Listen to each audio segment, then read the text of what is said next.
Bonjour à tous et bienvenue sur magsm.fr. Aujourd'hui je vais vous parler du Samsung Galaxy Tab, une tablette Samsung, d'ailleurs la première tablette Samsung qui vient en réponse à la tablette d'Apple avec l'iPad et puis des futures tablettes type BlackBerry, HP, Arcos, Palm évidemment, et puis sûrement beaucoup d'autres, LG peut-être, Nokia pourquoi pas. Donc une tablette qui se positionne très bien sur le marché puisqu'elle arrive juste derrière l'iPad et autant dire une tablette qui va sûrement faire parler d'elle. Donc le Galaxy Tab est un produit qui a un encombrement assez intéressant puisqu'il est défini en 190 par 128 sur 12 mm d'épaisseur, donc pour vous montrer, voilà. Donc ce qui fait de lui un produit qui est pas très encombrant, bien sûr plus gros qu'un téléphone, mais beaucoup moins large qu'un autre produit, l'iPad par exemple, qui lui va être 2 fois plus large. Donc on mettez une deuxième tablette à côté et vous obtiendrez l'iPad. Donc en poche l'iPad est un peu plus grand, un peu plus gênant, un peu plus encombrant. Donc le Galaxy Tab lui va être plus vraiment un produit de nomade. L'avoir dans une poche, certes assez grande, mais l'avoir dans une poche procurera quand même assez de plaisir avec cette tablette. La tablette en elle-même donc a un écran qui est plutôt intéressant aussi, puisque lui est défini en 1024 par 600, ce qui lui confère une diagonale de 7 pouces. Pour le comparer à un autre produit, on va le comparer simplement à son petit frère, enfin son grand frère même, au Samsung Galaxy S. Donc le Galaxy S que voici juste à côté, on y voit une nette différence d'écran.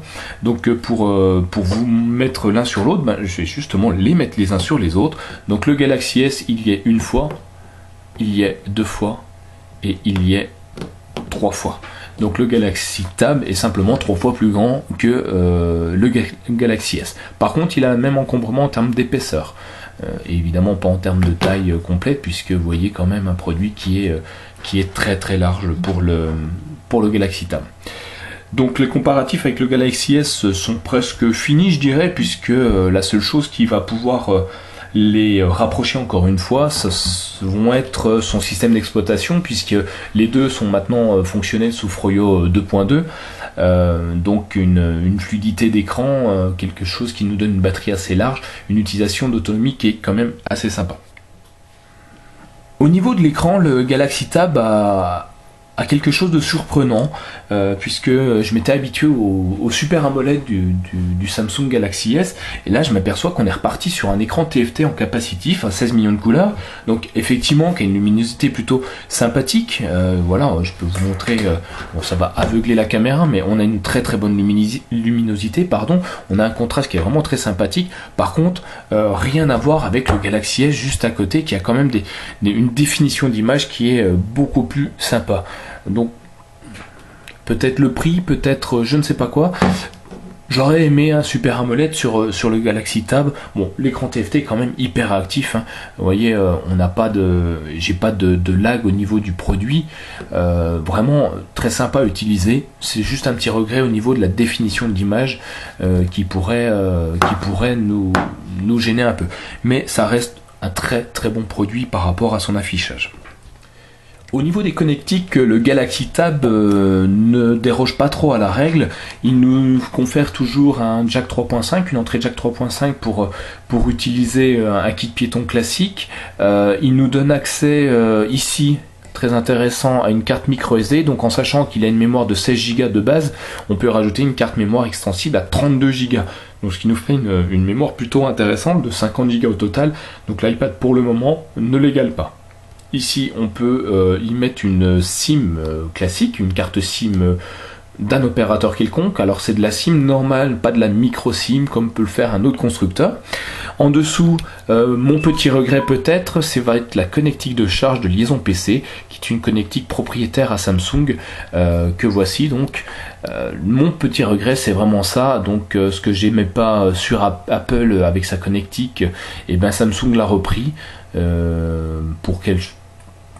voilà, c'est pour apparemment pouvoir y rajouter leur propre gamme d'accessoires. Donc bon, une fois qu'on s'y est fait, on s'y est fait.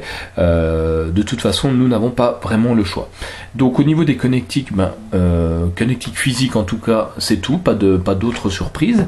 On va faire un petit tour au niveau des connectiques sans fil. Donc on a dans les réseaux sans fil, on a évidemment, alors je sais pas si on voit bien, tenez, le Wi-Fi qui est juste là. Donc le réseau Wi-Fi lui était fini en 802.11.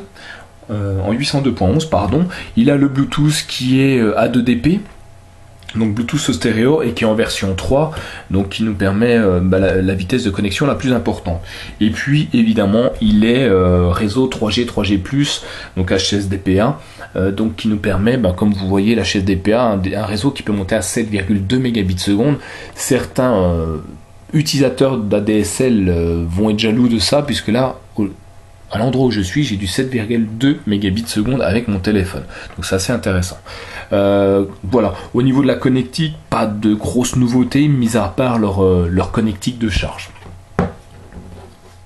Au niveau logiciel, le Samsung Galaxy Tab embarque quelques applications très intéressantes, très pratiques, très ludiques, avec des partenaires Samsung comme Gameloft, comme l'équipe.fr, comme beaucoup de grosses sociétés derrière Samsung nous confèrent des applications de très haute gamme, de très bonne qualité sur le produit.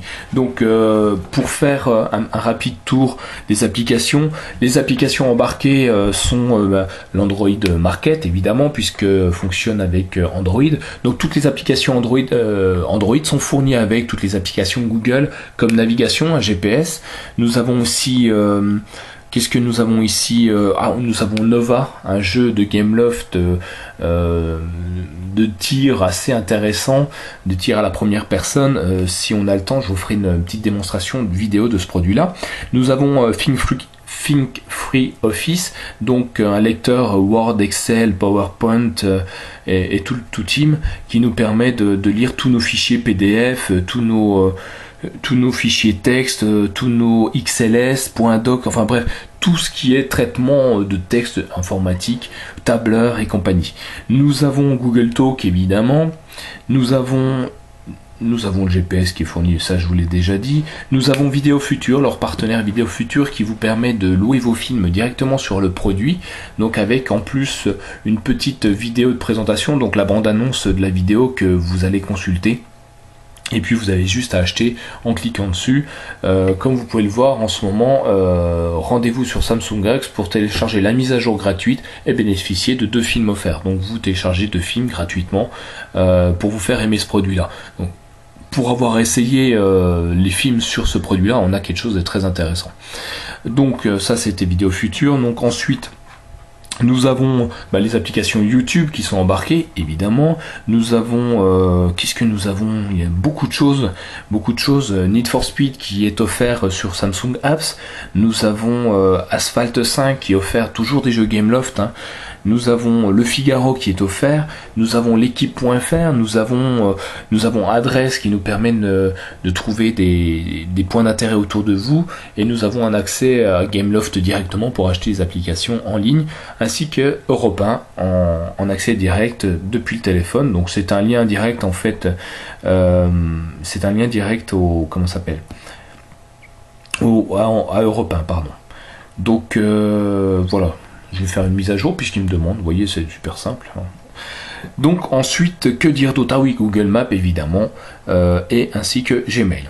Nous avons aussi AllShare. AllShare, c'est ce qui vous permet de partager des données entre 2 produits. Alors j'ai pas pu le tester, j'ai pas de matériel compatible pour le moment, mais ça nous permet de partager les photos, les fichiers vidéo, les fichiers son, sans avoir à connecter son produit sur un ordinateur, sur une télé, sur une console ou quoi que ce soit. Et puis enfin, nous avons eBook. eBook, c'est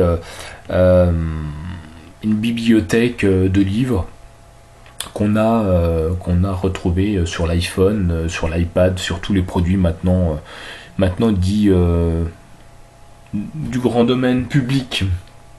Voilà, au niveau des applications embarquées, bon, on a fait le tour rapidement, mais c'est à peu près ça, en sachant que on peut en télécharger évidemment beaucoup via Android Market. La Galaxy Tab embarque aussi des systèmes photo-vidéo qui sont assez intéressantes. Donc on a un capteur juste à l'arrière donc de photos de 3,2 millions de pixels ainsi qu'un flash LED, et puis un capteur visio juste au devant là qui nous permettra de faire de la visiophonie, de la vraie visiophonie, hein. Pas comme l'iPhone 4 et encore moins comme l'iPad qui n'embarque pas du tout de capteur visio, et puis qui nous permettra aussi de nous prendre, de s'auto-prendre en photo sur un fond désiré. Donc l'avantage donc de ces deux capteurs, donc le capteur arrière du produit va nous faire des photos qui sont plutôt intéressantes puisqu'elles sont définies en 2048 par 1536 pixels, donc ce qui permet d'avoir une photo assez sympathique. Et puis le capteur visio juste devant, lui, nous permet des photos un peu plus petites. Mais bon, c'est d'abord un capteur visio, donc ce qui nous permet de faire de la visiophonie, d'appeler les gens qu'on souhaite et les voir. On peut faire de la vidéo un peu moins en taille, un peu moins grosse. Elle est définie en 720 par 480. Par contre, fait des vidéos à 30 images secondes, donc on a de la vidéo HD. Hein, donc une très très belle vidéo à essayer. Je vous ferai peut-être un test dessus si j'ai le temps. Au niveau du multimédia, on a un produit qui est quand même assez simple. On y retrouve exactement les mêmes fonctionnalités que sur le Galaxy S.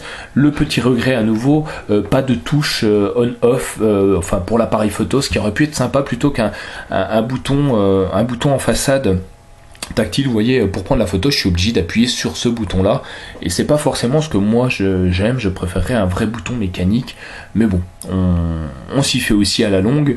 Et cela dit, c'est pas si gênant que ça une fois qu'on y a pris l'habitude.